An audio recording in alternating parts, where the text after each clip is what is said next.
Uni Eropa, desak Prabowo tak lanjutkan hilirisasi, Parlemen UE ungkit kekalahan telak RI di WTO. Uni Eropa memberi ultimatum keras pada Indonesia, melalui duta besarnya agar Indonesia mematuhi putusan di WTO, dikarenakan hal tersebut sudah jelas bahwa Indonesia sejatinya harus mencabut larangan ekspor.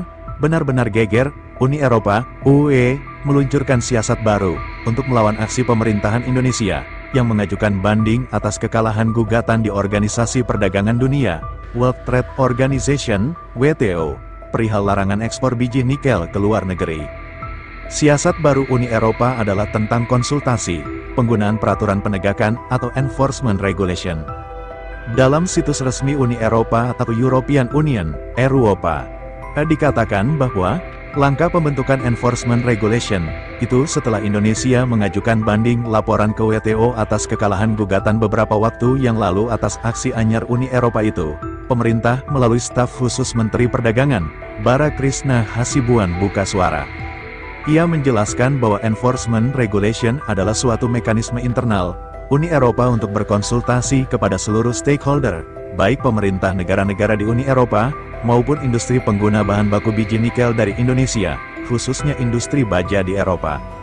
Konsultasi itu untuk melihat kerugian dari satu kebijakan yang diambil oleh negara lain yang berdampak kepada Uni Eropa, jadi mereka mengambil ini, konsultasi enforcement regulation, sebagai suatu upaya, untuk apakah mereka bisa melakukan suatu tindakan membalas dari kebijakan larangan ekspor kita, terang bara kepada CNBC Indonesia.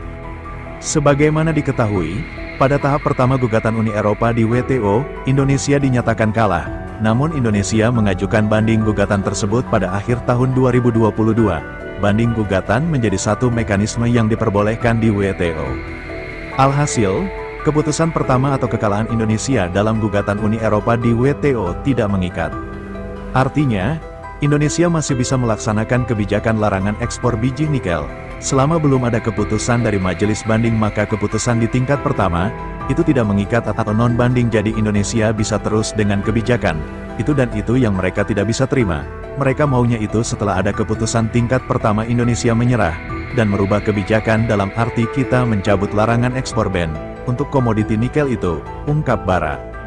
Pemerintah RI berharap Uni Eropa menghormati mekanisme yang dijamin oleh WTO perihal banding gugatan tersebut.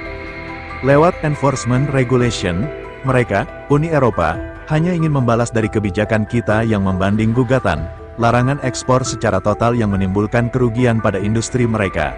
Jadi mereka konsultasi dulu, kalau memang sudah ada respon dan memang dinyatakan ada case kerugian, mereka bisa mengajukan dengan retaliation tersebut, misalnya mengenakan bea masuk kepada barang-barang kita yang masuk kepada Uni Eropa selama ini, ungkap Bara.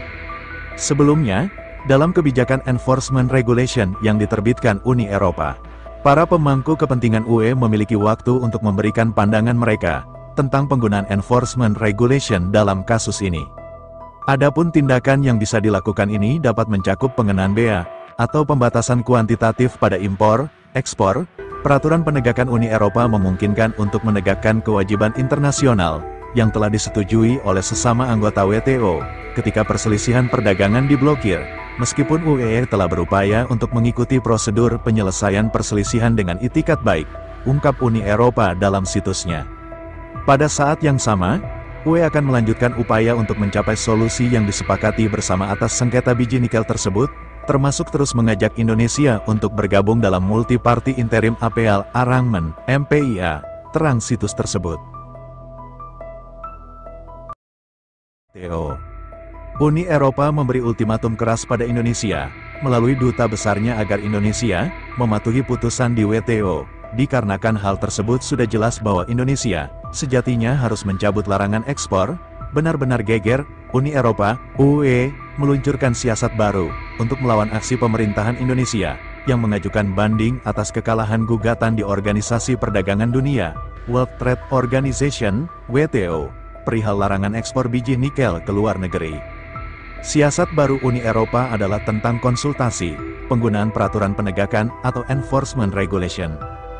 Dalam situs resmi Uni Eropa atau European Union, EUROPA, dikatakan bahwa langkah pembentukan enforcement regulation Itu setelah Indonesia mengajukan banding laporan ke WTO atas kekalahan gugatan beberapa waktu yang lalu atas aksi anyar Uni Eropa itu.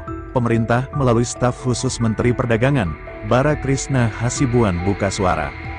Ia menjelaskan bahwa enforcement regulation adalah suatu mekanisme internal Uni Eropa untuk berkonsultasi kepada seluruh stakeholder, baik pemerintah negara-negara di Uni Eropa, maupun industri pengguna bahan baku biji nikel dari Indonesia, khususnya industri baja di Eropa. Konsultasi itu untuk melihat kerugian dari satu kebijakan yang diambil oleh negara lain yang berdampak kepada Uni Eropa. Jadi mereka mengambil ini, konsultasi enforcement regulation, sebagai suatu upaya, untuk apakah mereka bisa melakukan suatu tindakan membalas dari kebijakan larangan ekspor kita, terang Bara kepada CNBC Indonesia. Sebagaimana diketahui, pada tahap pertama gugatan Uni Eropa di WTO, Indonesia dinyatakan kalah, namun Indonesia mengajukan banding gugatan tersebut pada akhir tahun 2022. Banding gugatan menjadi satu mekanisme yang diperbolehkan di WTO. Alhasil, keputusan pertama atau kekalahan Indonesia dalam gugatan Uni Eropa di WTO tidak mengikat. Artinya, Indonesia masih bisa melaksanakan kebijakan larangan ekspor biji nikel. Selama belum ada keputusan dari majelis banding, maka keputusan di tingkat pertama, itu tidak mengikat atau non-banding, jadi Indonesia bisa terus dengan kebijakan itu, dan itu yang mereka tidak bisa terima. Mereka maunya itu setelah ada keputusan tingkat pertama Indonesia menyerah, dan merubah kebijakan dalam arti kita mencabut larangan ekspor ban untuk komoditi nikel itu, ungkap Bara. Pemerintah RI berharap Uni Eropa menghormati mekanisme yang dijamin oleh WTO perihal banding gugatan tersebut. Lewat enforcement regulation, mereka, Uni Eropa, hanya ingin membalas dari kebijakan kita yang membanding gugatan larangan ekspor secara total yang menimbulkan kerugian pada industri mereka. Jadi mereka konsultasi dulu, kalau memang sudah ada respon dan memang dinyatakan ada case kerugian, mereka bisa mengajukan dengan retaliation tersebut, misalnya mengenakan bea masuk kepada barang-barang kita yang masuk kepada Uni Eropa selama ini, ungkap Bara. Sebelumnya, dalam kebijakan enforcement regulation yang diterbitkan Uni Eropa, para pemangku kepentingan UE memiliki waktu untuk memberikan pandangan mereka tentang penggunaan enforcement regulation dalam kasus ini. Adapun tindakan yang bisa dilakukan ini dapat mencakup pengenaan bea, atau pembatasan kuantitatif pada impor, ekspor. Peraturan penegakan Uni Eropa memungkinkan untuk menegakkan kewajiban internasional yang telah disetujui oleh sesama anggota WTO, ketika perselisihan perdagangan diblokir. Meskipun UE telah berupaya untuk mengikuti prosedur penyelesaian perselisihan dengan itikat baik, ungkap Uni Eropa dalam situsnya. Pada saat yang sama, UE akan melanjutkan upaya untuk mencapai solusi yang disepakati bersama atas sengketa biji nikel tersebut, termasuk terus mengajak Indonesia untuk bergabung dalam Multi-Party Interim Appeal Arrangement (MPIA), terang situs tersebut.